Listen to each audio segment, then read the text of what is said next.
Hey, this is Pastor Dave, and this is your Monday Mojo. Hope you had a great weekend.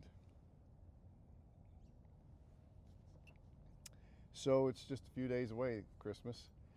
And yesterday at church, I preached a message from the standpoint of the shepherds. And it was interesting as I was doing some research for this. I listened to several different messages and looked into several different sources. And one of the messages I heard was something I'd never heard before, and it was compelling and powerful, and I thought, man, that would be really cool to preach. So I always like to do some back study on things to find out whether it's true or not. And this pastor had said that the shepherds in the fields around Bethlehem were not normal shepherds.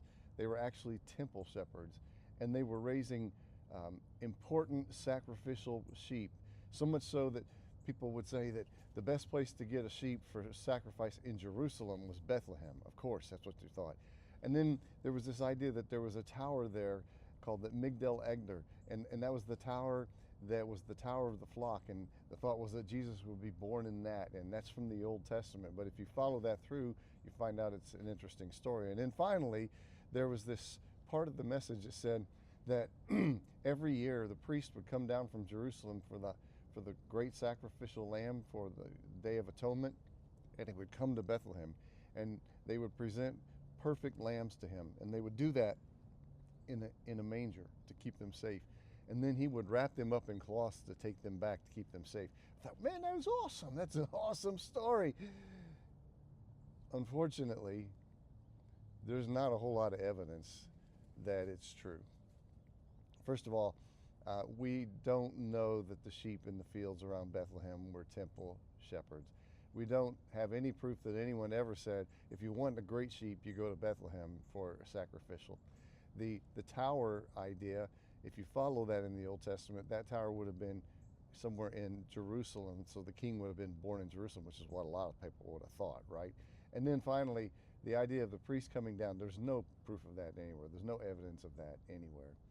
But it all sounds really good.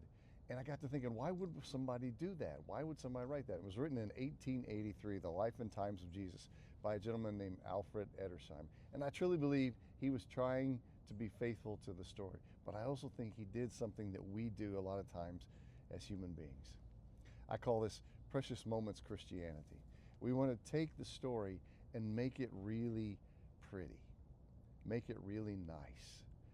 So those shepherds were obviously temple shepherds, but here's the problem with that.